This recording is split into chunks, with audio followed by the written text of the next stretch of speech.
Thank you so much for that warm introduction. I'm reminded of the guy that inspired Michael Jordan. If you ever wanted to know who, in fact, inspired Michael Jordan to be the athlete he was, it is Julius Erving of the Philadelphia 76ers. But when Julius Erving was retiring, at his retirement dinner, he spoke of names no one knew when asked, who was the athlete that challenged you most? And he went to naming Sam Devois and Booby and Poo-Poo and Kanye and Kanye and all kinds of names that nobody in the sports world knew. And I feel a bit like that today, standing here. Because the truth is, so many people in my community could be standing here. The truth is, so many people here in Chicago could be standing here. I stand on the shoulders of so many men and women that have done so much to advocate for change in the city of Chicago and cities throughout the world. And so many of you that worked for agencies here in the city and are now somewhere else in the world. So many of you that sat behind desks or laptops and do what you do at cafes or wherever you work, you could be standing here on the behalf of some of your colleagues that done so much to see Chicago become the city it is becoming. And so I am well aware that I stand on the shoulders of so many people like you, and I want to note that even at the onset. I'm the son of former slaves, a people group who migrated here from the Deep South. In fact, I love to tell people that I'm as far south as you can go in the U.S. before the Gulf, Gulfport, Mississippi. But having migrated here to the north to find promise, my people, as many of you know, were redlined. And redlined here in Chicago, my family lived in a community just south of the Central Business District, Bronzeville. Bronzeville is a black enclave that would ultimately give the world its first ethnic black, although I would argue biracial, president.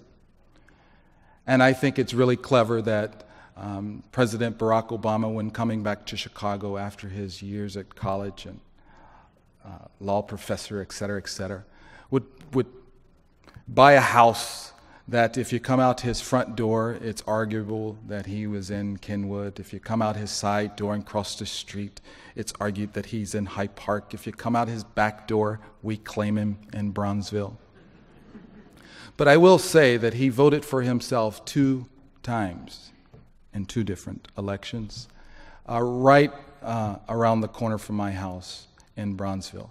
And so we love to say that Bronzeville is the place that Barack Obama and Michelle Obama can call home. It is on that political might in Bronzeville that I think he rose to become president. But still, today, those people in Bronzeville are experiencing a renaissance.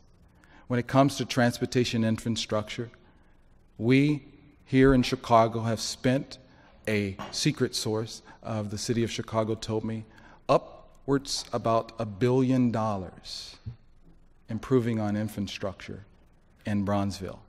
I take pride in that because I do provide leadership to a community initiative called Go Bronzeville, a community initiative that initially started in the city Chicago Department of Transportation. This was designed to get people in my community and other communities here in the city to get out and walk, bike, and use public transportation. And they were to come into Bronzeville and then go on to other consecutive communities. What they did not anticipate, I don't think, and some of them are in the room, is me, a son of the Mississippi soil, having moved to the city, pursuing a promise. And so when the city came to me and said, hey, we'd love for you to be one of our outreach ambassadors, to get people in your community to walk, bike, and use public trans. To the surprise for most of my friends and family and colleagues, Ronnie, why on earth would you sell out to the enemy? And to this day, still, sometimes, I'm considered that sellout, that sold out to the city. But I am convinced that there are corresponding data sets that motivate me every day. Because, see, my community is a community like so many of your communities where people of color have disproportionate numbers of, like, health disparities, right? Diabetes, hypertension, and then crime. How many of you have seen in the news the extent to which Chicago struggled with crime and violence? And then when it comes to, like, economic viability, to drive through some of the corridors in my community, it's still the case that we can't find a viable option for a good coffee. But I'm convinced that this program will ultimately be a tool that can transform worldview perspectives where people in my community begin to ask themselves some critical questions. And one of the ones I love to ask them is, let me ask you a question for a moment.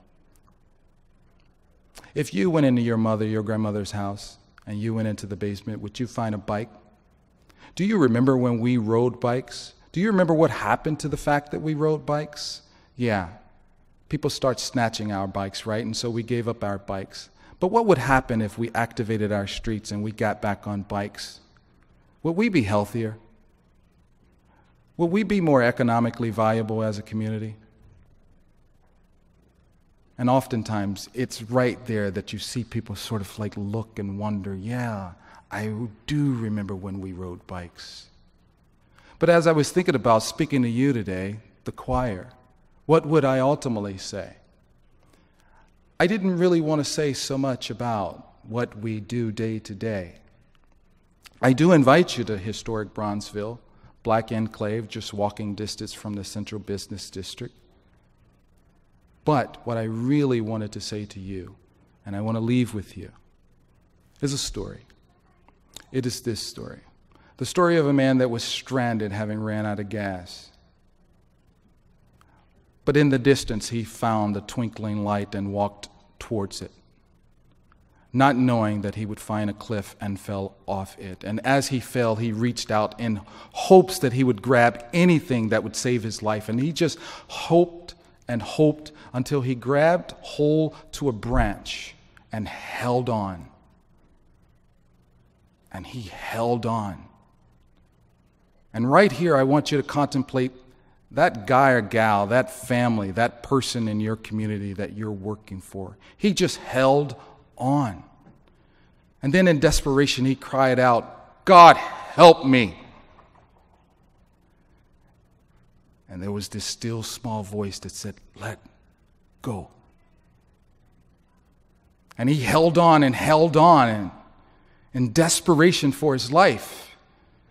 And then cried out again, "God, help me, lest I die." And that still small voice said, "Let go."